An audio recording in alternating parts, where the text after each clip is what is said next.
Bonjour à tous et à toutes et bienvenue sur le bon MJ. Dans cet épisode, nous allons continuer de raconter un petit peu la campagne L'Âge de l'Errance. Petite campagne de chronique oubliée. Si vous n'avez pas vu le début, vous pouvez aller voir l'épisode précédent. C'est des petits récaps, c'est pas grand chose, mais c'est un petit, voilà, c'est des petites vidéos pour s'amuser. Ok, donc la dernière fois, nos PJ s'étaient échappés de la ville de Tyrannos suite à un attentat. Je ne vous refais pas tout le truc. Ce qu'ils ont essayé de faire pendant cette séance, c'est essayer de quitter le territoire de Tyrannos, la province finalement, puisqu'ils étaient traqués, etc.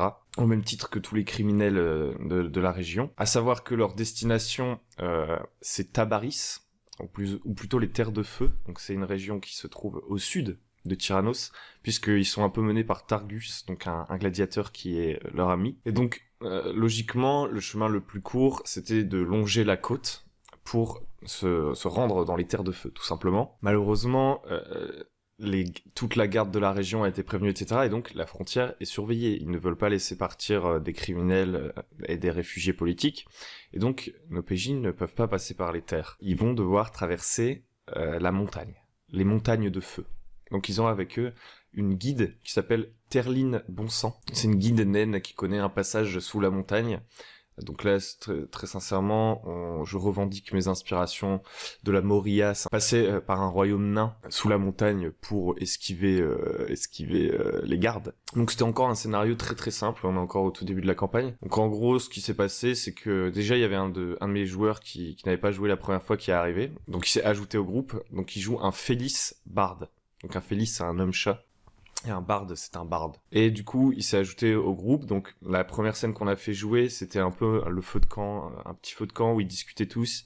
Ils parlaient un petit peu tous de leur background, de leurs objectifs, parce qu'ils n'en avaient pas parlé forcément beaucoup dans la première séance, même s'ils connaissent plus ou moins le background des autres personnages, parce qu'on a fait la création de personnages ensemble. En termes dans la fiction, ils n'en ont pas encore vraiment discuté, donc là c'était un peu l'occasion voilà de discuter de leurs objectifs, etc. De présenter le nouveau personnage qui s'appelle Melkor.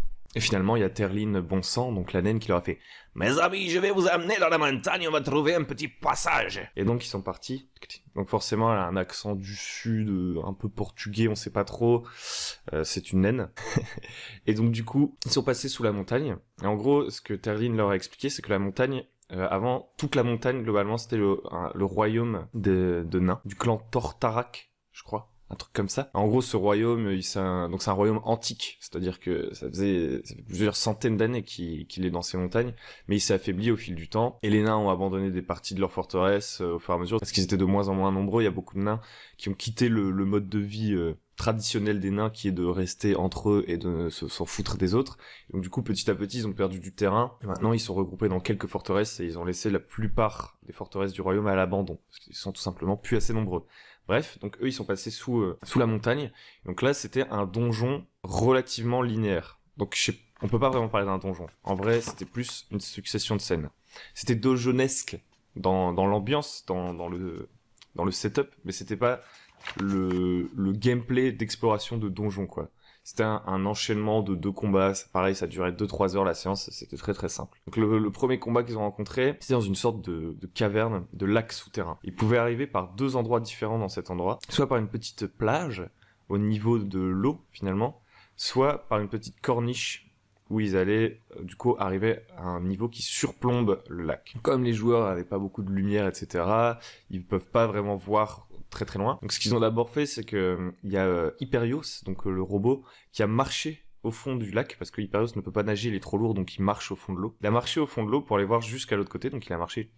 Il s'est retrouvé de l'autre côté, il a regardé un petit peu ce qui se passait, et là il a vu qu'en fait sur les corniches au bord du lac, il y avait des gobelins qui étaient en train de pêcher. Donc il a fait « Je retourne près de mes amis ». Il est repassé sous le lac. Donc là, les joueurs, ils se sont dit, bon, ça va être compliqué de traverser par là. Donc, on va retourner en arrière et voir le deuxième passage. Donc, ils sont retournés en arrière et ils sont arrivés, du coup, par la corniche. Parce que j'ai pas vraiment bien expliqué. Mais il y avait, voilà, une intersection en T qui amenait à ces 2 endroits différents. Donc, ils reviennent en arrière et ils arrivent sur la corniche et là, ils voient les gobelins, etc. Donc, comme ils avaient leur torche éteinte, ils ne sont pas visibles. Et il y a le Félix qui essaie de s'infiltrer comme ça pour aller voir les gobelins. Donc, Melkor fait un petit test de discrétion et commence à s'approcher. Et là, il y a Marwen.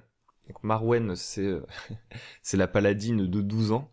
Elle joue son personnage et elle fait « Ah, je vais faire une blague aux gobelins » et elle pousse une barque donc une des embarcations des gobelins, elle la pousse au fond du lac, et la barque va se briser, ça fait plein de bruit, et donc les gobelins sont alertés. Donc du coup, là, la rencontre a pris une dynamique assez différente de ce que j'avais imaginé. En fait, moi je m'étais imaginé qu'ils allaient sûrement passer par le lac sur leur petit bateau et tout, et peut-être se faire tirer dessus par les gobelins, et puis voilà, que ça allait pas durer très longtemps. Mais là, en fait, ils sont partis en gros combat. Donc ils ont commencé à défoncer tous les gobelins d'un côté de la corniche, les gobelins de l'autre côté de la corniche ont commencé à vouloir traverser un petit pont pour venir en renfort de leurs alliés. Et là, l'âme forgée, donc Hyperios, décide de briser le pont, ce qui fait que les gobelins ne peuvent plus le traverser, mais eux non plus ne peuvent plus le traverser. Et ils ont déjà cassé le bateau qui est de leur côté du lac. C'est-à-dire qu'ils ne peuvent pas accéder aux bateaux qui sont en face. Donc là, c'est parti dans un bazar pas possible. Déjà, il y a Melkor qui s'est retrouvé inconscient au premier tour. Ça a duré assez longtemps. Finalement, alors il y a Alva, donc le haut elfe magicien qui a commencé à repartir en arrière pour aller chercher le bateau qui était sur la baie de l'autre côté. Il y en a qui ont commencé à sauter à l'eau parce qu'il y avait des renforts gobelins. Parce que oui, à chaque tour, il y avait un des 6 gobelins supplémentaires qui arrivaient. En fait, le but de la rencontre, c'était... voilà, il y a une nuée de gobelins infinie, en fait. Il y a une sorte de nid de gobelins pas loin, qui fait qu'il y a des gobelins qui arrivent non-stop. Et la rencontre, le but, c'est plutôt de fuir la pièce, ou tout du moins de la traverser. Mais les PJ... ont détruit plus ou moins tous les moyens qu'ils avaient de traverser, c'est ça qui était marrant. Donc ils se retrouvaient à nager et tout, à essayer de remonter dans les bateaux des gobelins. À la fin, il y avait une vingtaine de gobelins sur le terrain, genre j'utilisais des figurines qui n'avaient plus rien à voir avec des gobelins. Mais ils s'en sont assez bien sortis, puisqu'à un moment donné, il y a Yoko. Donc Yoko, c'est la sorte de draconie, de maître de la force. Elle utilisait sa télékinésie pour soulever la barque d'un groupe de gobelins et la retourner sur une autre barque, ce qui a neutralisé une dizaine de gobelins d'un coup finalement qui se retrouvaient dans l'eau à nager, à essayer de remonter sur leurs embarcations, et ce qui a laissé le temps au groupe pour traverser. Donc ils ont réussi à partir. Heureusement, les gobelins, je les avais un peu créés comme des sbires, c'est-à-dire qu'en fait, il suffisait de les toucher pour les tuer. Ils avaient un point de vie. Mais il y en avait vraiment un grand nombre qui arrivait en permanence. Et du coup, la rencontre a quand même duré, je sais pas, une heure et demie, donc une grosse partie de la séance. Parce que les PJ s'étaient auto-sabotés. Mais c'était une bonne rencontre, c'était marrant. Donc les PJ parviennent à s'en sortir, ils quittent le lac, ils utilisent des petits points de récupération pour récupérer des points de vie, etc. Petit repos court, j'ai envie de dire, en termes de dialectique dojonesque. Et ensuite, ils arrivent dans la deuxième pièce, enfin, dans la deuxième partie du, entre guillemets, donjon. Je rappelle que ce n'en est pas vraiment un, puisque c'est linéaire. Donc ils arrivent devant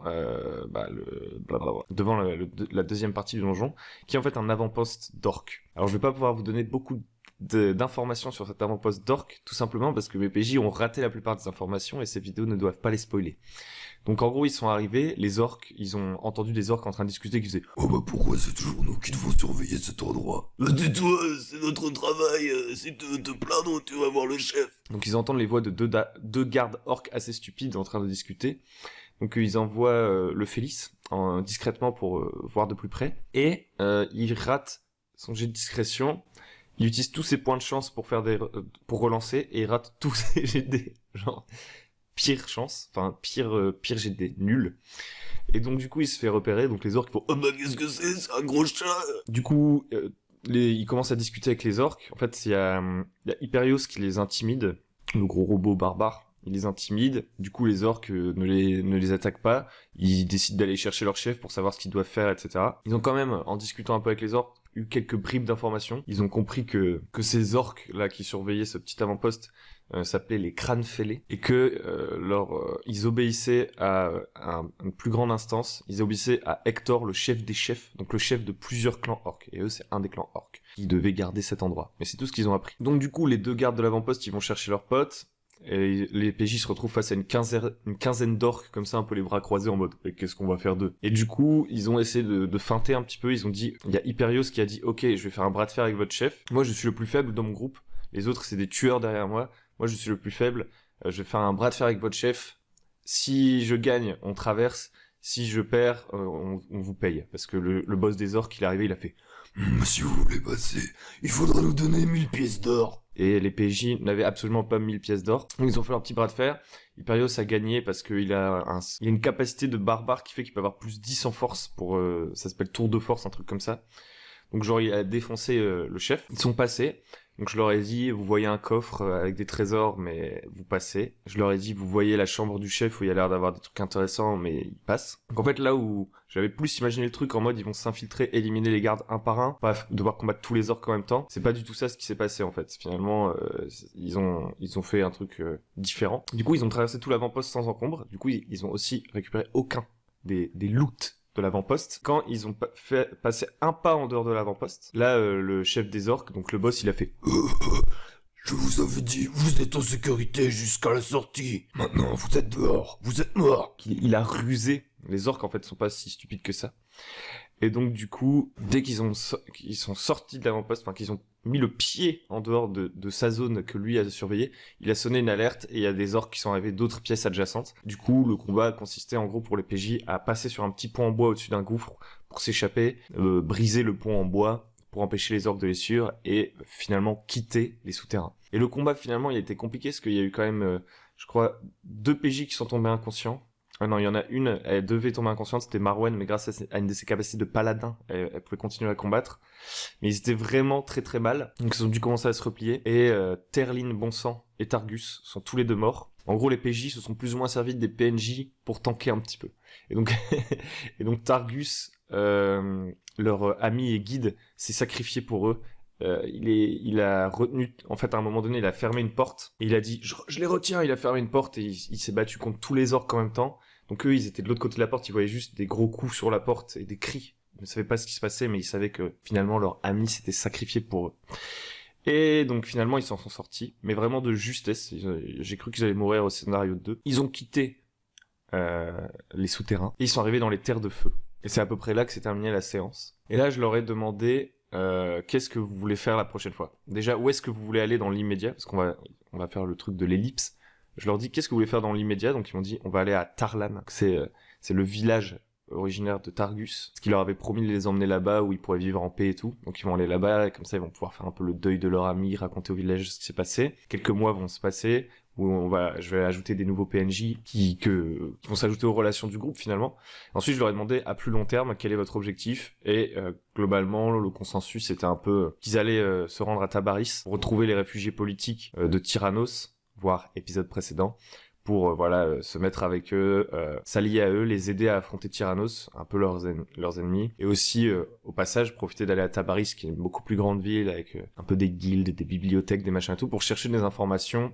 Par exemple, pour Yoko sur son œuf perdu, pour Hyperios sur ses origines de forgené, etc., etc. Donc voilà, c'est tout pour ce petit épisode, j'ai envie de dire. Je vous dis à très bientôt sur le bon MJ.